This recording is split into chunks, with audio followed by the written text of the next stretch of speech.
bonjour les amis, comment ça va? J'espère que vous êtes en forme et que vous gérez bien les énergies du moment qui sont un petit peu agitées, c'est le moins qu'on puisse dire. Voilà, on est dans une lune, pleine lune en bélier, c'était hier et donc forcément j'ai fait une vidéo là-dessus, forcément ça bouscule un petit peu parce que le bélier sont des énergies de feu avec Mars, conjoint, etc. Bon, vous irez voir si ça vous intéresse. Je voulais faire une petite capsule rapidement sur les énergies, pas sur les énergies, sur les prochains conseils, des conseils pour les prochains jours, voilà, on va le dire comme ça, les conseils pour les prochains jours pour vous, au niveau de l'action, ce que vous devez faire ou pas faire, et ce qu'il est conseillé de mettre en place. On est parti, j'ai pris l'oracle de la lune noire, j'aime beaucoup. La lune noire, ce sont des parties sombres qui sont très révélatrices en fait. Et bien oui, forcément. On est dans le feu jusqu'au bout. Vous voyez? Est-ce que vous voyez bien la lumière? Ouais, c'est pas facile. Voilà, le feu. On est dans le feu total, donc forcément beaucoup d'énergie, comme je le disais, de feu. Et voilà, on nous indique, on nous invite à garder la foi, même si parfois, qu'elle le dire, parfois, il était une fois, ce n'est pas toujours facile. Mais c'est important de rester connecté à sa foi. La maison 9, c'est aussi la maison des voyages, voyage intérieur, voyage tout court, voyage concret. N'hésitez pas à bouger si vous avez envie de bouger. C'est propice en tout cas. Vous pouvez prendre la voiture, hein, il n'y a pas de problème. Hein, si on n'a pas le truc, vous savez, le passe-passe. Allez, on va aller voir ça un petit peu. Donc je veux bien 4 cartes, on va recommencer.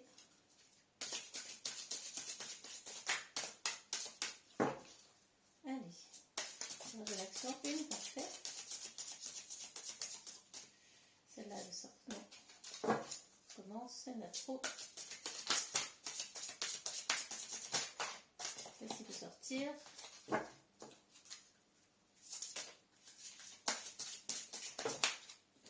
Et voilà, j'ai mes 4. Bien, alors, ce qui vous est conseillé, tirage de l'action, hein, ce qu'on doit faire. Donc, situation actuelle. Encore une fois, c'est marrant, je l'ai sorti l'autre fois en disant que qu'il ne fallait pas être dans le mental, trop dans l'énergie de la Vierge qui est très mentalisée, très qui se prend la tête. Hein. J'aime beaucoup la Vierge, mais parfois elle a tendance à partir dans ses pensées, à y rester, et ça devient presque obsessionnel. À tout analyser, à tout vouloir comprendre. Elle ne supporte pas le moindre petit grain de sable, je le comprends, hein, c'est pas toujours facile. Mais en tout cas, c'est la situation actuelle. On est beaucoup dans l'analyse, dans les pensées, et on ne laisse pas trop de place, de fait, à la terre, à l'ancrage, à quelque chose de plus léger, de plus terrien, de plus ancré, de plus connecté à la nature. Voilà ce que nous dit notre Vierge aujourd'hui. Donc on est beaucoup dans l'analyse, et c'est ce qu'il ne fallait pas faire la semaine dernière. Donc là, on est dans la situation actuelle, ben, on y est quand même. Ce qu'il ne faut pas faire cette fois, lune vide de course, le manque. Oui, alors il est important là de ne pas, comment dire, essayer de combler tous ces manques, d'essayer de combler d'une façon ou d'une autre par l'extérieur, par les besoins extérieurs, par, je ne sais, des distractions extérieures. Parce qu'en fait, ce manque-là, il est intérieur. Si vous avez un manque, il est à l'intérieur de vous. Il ne vient pas de l'extérieur. On est souvent en manque de quelque chose parce qu'on a quelque chose de fort en nous qui manque. C'est souvent lié à l'affect, à notre histoire, etc. Donc, je vous invite ici à ne pas chercher à combler systématiquement par l'extérieur, par des richesses extérieures, par des dépenses extérieures, par des besoins extérieurs, ce qui vous manque à l'intérieur de vous. Et cette lune vide de course, hein, c'est celle-ci, vous voyez, cette carte-là, elle indique de ne pas aller dans cette direction-là de sensation de manque. Essayez de vous combler par vous-même, en étant un peu plus à l'intérieur de vous, dans votre être profond, pour comprendre justement quels sont ces manques et pourquoi est-ce que vous cherchez à combler d'une façon ou d'une autre, hein, par voilà, des besoins extérieurs, par des distractions extérieures, par des loisirs extérieurs, etc. Ce qui n'est pas forcément négatif en soi. Mais quand on est constamment dans cette recherche-là, cela dénote bien une forme d'insatisfaction assez profonde. Donc il ne faut pas aller vers cela, vers cette sensation de manque. Et au contraire, considérer que tout est en vous, que vous avez tout en vous, en vous-même, pour justement ne pas avoir besoin de combler autrement. Les actions à mener pour les prochains jours. La part de fortune, c'est votre chance, c'est l'accroissement. Il vous est conseillé de... Est-ce que c'est bien là? Voilà, est-ce qu'il n'y a pas la lumière, le reflet? Il vous est conseillé de vous grandir, d'accroître votre vie, vos actions, de concrétiser, d'aller vers quelque chose d'assez grandissant, qui prend forme, de croire en votre chance, en votre part de fortune. La part de fortune sur un thème natal, c'est vraiment la chance, ce qui nous permet justement de nous améliorer et qu'on a déjà acquis à la naissance. Alors cette part de fortune, croyez en vous, croyez en votre accroissement possible, en quelque chose qui pourrait grandir en vous, un besoin, je ne sais pas, d'entreprendre, de mener une action, peut-être de vous faire former à quelque chose, à une activité, une formation, je ne sais. En tout cas, croyez en vous, croyez en cette croissance, justement, menez les actions, menez des petites entreprises comme ça, détaillées ou même légères ou petites ou modestes, peu importe. Il est important là d'aller vers l'accroissement de vous-même, vers l'accroissement, croire en vous. C'est important, hein. On a tiré tout à l'heure la foi. Il est important de croire en soi, de croire en son pouvoir créateur qui est là en vous, en chacun, et qui est riche. Chacun a son propre pouvoir créateur qui est extrêmement riche en fait, hein. Et il est essentiel que vous en ayez conscience, du moins que vous développiez cette prise de conscience-là. C'est votre chance, on a tous une chance que l'on peut faire croître et à laquelle on peut croire, voilà. Donc ça c'est important. Pourquoi faire croire en soi? Dans quel but? Et bien voilà, dans un but plutonien, de la transformation, c'est pour vous transformer votre vie, transformer vos pensées, vous transformer, aller vers quelque chose de nouveau, une transformation profonde, hein. Pluton, c'est la transformation profonde radicale. Et Pluton vous invite à cela. On est dans une période un peu charnière, là, où vous allez devoir bien vous transformer, aller vers quelque chose de nouveau que vous n'avez peut-être pas soupçonné jusque-là, qui est en vous et qui ne demande qu'à être exprimé, hein, tout simplement. Ça demande d'être voilà, mis en lumière. Mais la transformation de Pluton, c'est profond, c'est intense, hein. Parfois on ne peut pas y échapper si on se laisse, si on n'a pas compris l'intérêt de ces transformations. Donc là, allez-y, transformez, faites recroître votre part profonde, la partie en vous qui est enfouie, qui ne demande qu'à surgir. C'est le moment où jamais c'est propice, là, hein, ces énergies sont propices. On est dans des énergies de feu, d'action, d'entrepreneuriat, de commencer quelque chose, de mettre en lumière une partie de vous qui avait envie d'agir et qui n'a pas encore pris le temps, ou qui ne croyait peut-être pas en ses capacités, donc voilà, en ses compétences. C'est le moment là vraiment d'être dans l'action, de croire en votre chance avec la part de fortune, de croire en cette possibilité de croître et de grandir pour aller vous transformer profondément. Je vais prendre une carte de synthèse par rapport à ça. Carte de synthèse. Voyons. Carte de synthèse. Est-ce que je peux avoir une petite carte de synthèse, s'il vous plaît?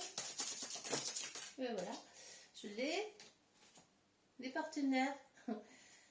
Oui, alors si vous avez envie de vous associer, effectivement, d'être dans la relation, ça c'est vraiment la relation à l'autre, la maison 7. Tout cela, ça va aussi vous permettre de vous relier aux autres, de comprendre davantage les autres ou de trouver des liens communs avec les autres. Les partenaires, la maison 7, c'est la relation à l'autre, comment on l'entretient. Et la finalité de tout ça, c'est pour vous rapprocher peut-être aussi de l'autre, considérer que l'autre est aussi une partie de vous et qu'il peut vous apporter de la nouveauté, de la transformation, des idées nouvelles, aussi une aide pratique, concrète. Tout est possible. Communiquer, là on est vraiment dans la communication, dans le côté, c'est la balance, hein, là c'est la maison de la balance, c'est l'harmonie et la relation à l'autre.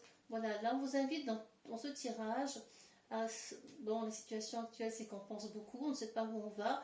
Eh bien, ce qu'il ne faut pas faire, c'est ne penser qu'à vos manques. Il faut aller vers ce que vous avez déjà. Voilà, ça c'est important, hein, je ne l'ai pas précisé tout à l'heure.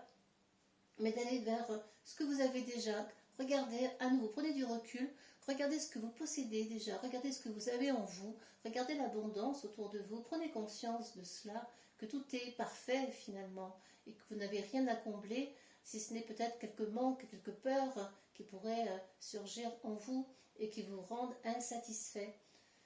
Et comment? Eh bien écoutez, en étant vraiment dans la foi en son pouvoir créateur pour ensuite aller se transformer, aller transformer les énergies, aller se transformer tout court, aller chercher d'autres ressources.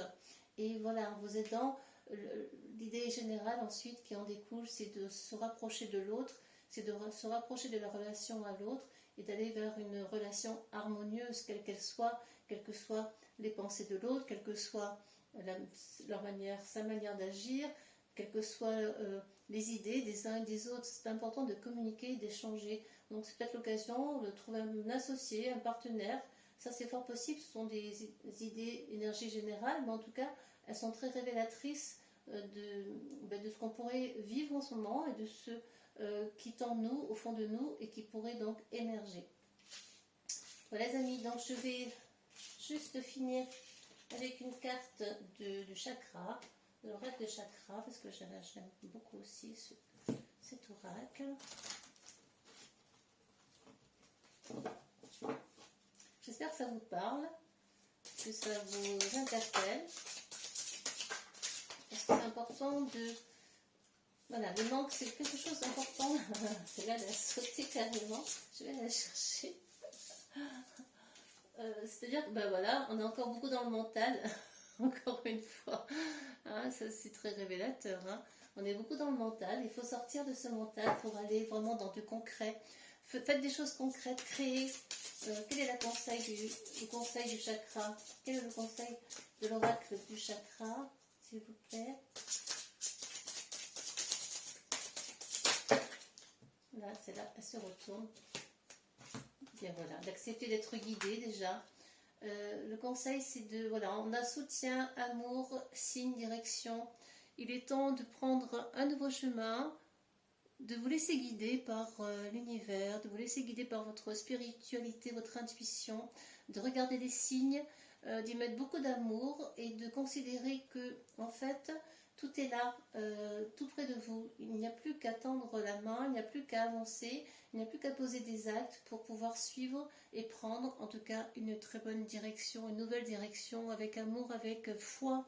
Je le rappelle tout à l'heure, foi, c'est important, la foi pour pouvoir voyager, pour pouvoir voyager en vous-même, mais pour pouvoir aussi croire en vous, en vos qualités, en vos capacités, en vos aptitudes. Hein. Nous avons tous des aptitudes. Et regardez les signes. En sortant du mental, vous prenez du recul et ça vous permet de mieux voir autour de vous ce qui vous entoure. Ça, c'est très important. Quand on est trop centré sur soi, sur ses pensées, on ne voit plus rien. Et là, il est essentiel d'aller vraiment, de vous laisser guider en fait, de vous laisser guider vers une nouvelle direction, vers une transformation, comme on l'a dit tout à l'heure, assez profonde, certes, mais qui est nécessaire pour pouvoir aller vers autre chose, vers quelque chose de beaucoup plus profond, de plus spirituel aussi, et certainement de plus relié à l'univers, hein, au monde intérieur, au grand tout en fait, hein, et au dos. Ben oui. Et pour cela, eh bien, c'est le pardon. Hein. Il va falloir se pardonner, pardonner aux autres. Le Ho'oponopono permet cela. Si je vous invite aussi à vous intéresser à cette philosophie de vie chez les Haïtiens, le Ho'oponopono, c'est pardon, merci, je t'aime. C'est vraiment d'aller vers quelque chose de très, une philosophie très positive en fait, que lorsqu'on se pardonne à soi, on pardonne aux autres. Et on est vraiment dans quelque chose, nous sommes vraiment là dans le lâcher prise, la façon dont on peut grandir, et quand on lâche prise sur soi, lorsqu'on se pardonne, on pardonne, comme je l'ai dit, facilement, plus facilement, mais ça commence par vous-même. On ne peut pas commencer par l'extérieur sans commencer par l'intérieur de soi, éprouver la compassion. Donc compassion, capacité à communiquer avec l'autre, hein, à nouveau, hein, comme je l'ai dit tout à l'heure, avec la maison 7, capacité à entendre l'autre, à l'écouter, à considérer que l'autre est une partie de soi et considérer que l'autre est aussi important que vous-même. Mais attention, sortir du mental.